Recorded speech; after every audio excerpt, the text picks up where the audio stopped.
حضرت مالک بن دینار رحمت اللہ تعالی علیہ فرماتے ہیں میں حج کرنے گیا تو اس سال نا حج میں بڑا رش ہوا، لاکھوں لوگ آئے، تو میں نے عرض کی مولا سب کا قبول ہوا ہے کہ کوئی رہ بھی گیا ہے؟ تو فرماتے مجھے خواب آئی اور بتایا گیا لاکھوں کا قبول ہو گیا۔ بڑا بے نیاز ہے اللہ، بڑا بے نیاز ہے، بڑا کریم ہے، چاہے تو گھر بیٹھے بیٹھے کہے ماں باپ کا چہرہ دیکھ میں تجھے حج کا ثواب، دیکھ ماں باپ کا چہرہ، کا سب کا قبول ہوا۔ ایک ہے محمد بن ہارون بلخی، اس کا نہیں قبول ہوا۔ فرماتے ہیں میں سویرے اٹھا تو میں ڈھونڈنے لگا کہ بلخ کے لوگ، خراسان کے لوگ کہاں ٹھہرے ہوئے ہیں، وہاں علیحدہ علیحدہ ہوتے ہیں نا، یہ پاکستانیوں کی بلڈنگیں، یہ انڈین ہیں، یہ فلان ملک ہیں۔ تو کہتے ہیں میں ڈھونڈتے ڈھونڈتے پہنچا تو میں نے بلخ کے لوگوں کو پا لیا۔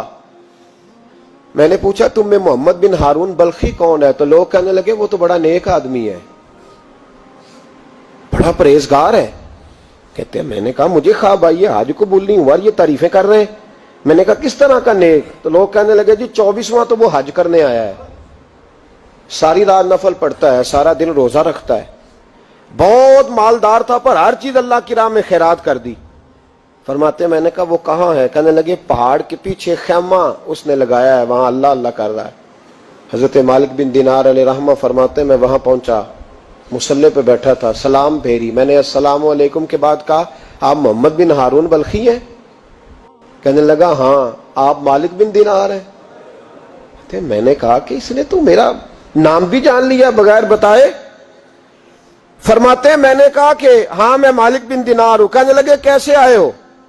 میں نے کہا بس ملنے آیا تھا۔ کہنے لگے نہیں جس کام آئے ہو وہ بتاؤ۔ میں نے کہا میں ملنے آیا ہوں۔ تو کہتے ہیں وہ رو پڑے، کہنے لگے نہیں آپ کو خواب آئی ہوگی کہ میرا حج قبول نہیں ہوا۔ کہتے ہیں میرے رونگٹے کھڑے ہو گئے کہ اسے اتنا بھی پتا ہے کہ میرا حج قبول نہیں ہوا۔ میں نے اس کو کہا کہ تجھے کیسے پتا کہ مجھے خواب آئی ہے؟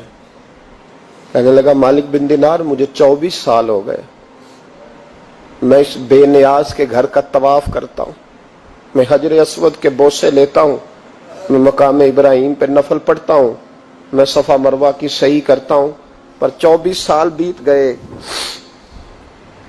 جب میں طواف وداع کرنے کے قریب آتا ہوں تو کوئی نہ کوئی اللہ کا ولی آ کے کہتا ہے دوڑ جا تیرا کوئی نہیں قبول ہوا۔ 24 سال۔ تو مالک بن دینار فرماتے میں اس کے قریب بیٹھ گیا اور اس کے گھٹنے پہ ہاتھ رکھا، میں نے، بندہ بھی معذور تھا، اس کا ایک ہاتھ کٹا ہوا تھا، چہرے پہ عبادت کے نشانات نمایاں تھے، اور میں نے کہا یار پھر تیرا حج قبول کیوں نہیں ہوتا؟ تو کہنے لگا مت پوچھ تو مجھ سے نفرت کرے گا۔ میں نے کہا نہیں تو بتا۔ کہنے لگا نہ پوچھ۔ میں نے اصرار کیا تو کہنے لگا اس لیے نہیں قبول ہوتا کہ میں اپنی اماں کا نافرمان۔ کہتے ماں کا نافرمان کیا ہوا؟ تو کہنے لگے اللہ نے دولت دی، جائیدادیں، گھوڑے، زمینیں، میں عیاش ہو گیا، میں اللہ کے دیے ہوئے مال کو ناجائز جگہ خرچ کرنے لگا۔ ماں میری بوڑھی تھی، عبادت گزار تھی، مجھے سمجھاتی تھی۔ رمضان کا مہینہ، عصر کے بعد اماں تنور میں روٹیاں لگا رہی، میں گھر آیا شراب کے نشے میں، اماں روٹی دو۔ ماں کہنے لگی شرم کر، روزہ رکھا نہیں تو جنہوں نے رکھا ہے ان کا تو خیال کر۔ کہتے ہیں یہ لفظ میں نے سنے تو ماں کو ایک تھپڑ دے مارا، اماں جلتے ہوئے تندور میں گر گئی، لوگوں نے مجھے کمرے میں بند کر دیا۔ کہتے ہیں ساری رات میں شور سنتا رہا پر نشے میں پڑا رہا۔ اگلے دن ظہر کے بعد آنکھ تب کھلی جب میری بیوی الماریوں سے کپڑے نکال رہی تھی۔ میں نے کہا کہاں جا رہی ہو؟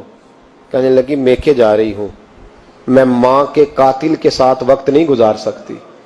میں نے کہا ماں قتل ہو گئی؟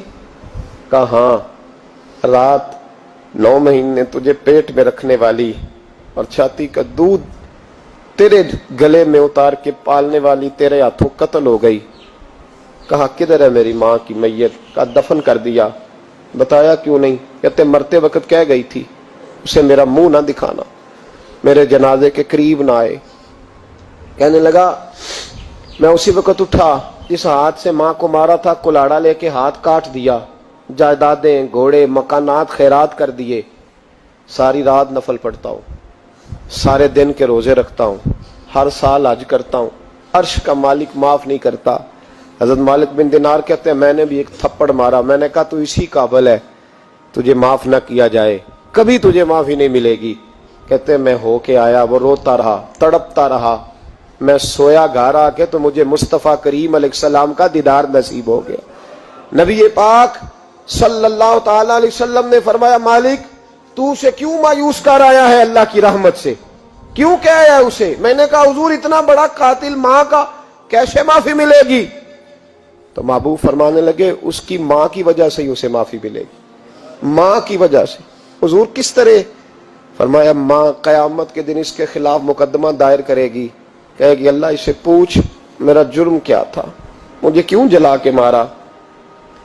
رب بات سنے گا اور پھر کہے گا اٹھاؤ اس کے بیٹے کو. ماں او بچے کی ماں بھیجے نا اب تیرے بیٹے کو سزا دیں, کہے گی یا اللہ سخت سزا دے. تو رب کریم فرمائے گا اٹھاؤ اسے جہنم میں لے جاؤ. مصطفیٰ کریم فرمانے لگے جب زنجیریں ڈال کے فرشتے دوزخ کی طرف لے جا رہے ہوں گے نا تو پلٹ کے ماں کی طرف دیکھے گا, تھوڑا پھر آگے بڑھیں گے تو پھر دیکھے گا, پھر دوزخ کے قریب جائیں پھر دیکھے گا اور کہے گا اماں جی مجھے جلائیں گے, مجھے تکلیف ہوگی, زندگی میں جب درد ہوتا تھا تیرا نام میری زبان پہ آتا, اماں مارنے لگے ہیں مجھے, جلائیں گے. میرے مصطفیٰ کریم فرمانے لگے وہ ماں اسے جلا کے مار دیا, وہ میدان محشر بول پڑے گی, کہے گی اللہ اے اللہ اے اللہ. رب کریم فرمائے گا کہ عرض کرے گی مولا میں نے معاف کیا تو بھی اسے معاف کر دے. اللہ فرمائے گا اس نے تو جلا کے مارا, تو کیوں نہیں جلنے دیتی؟ حالانکہ اللہ سب جانتا ہے. کہے گی مولا میں تو ماں ہوں نا, کیسے موقع دوں؟ تو میرے محبوب فرمانے لگے مالک اللہ اسے اس کی ماں کی وجہ سے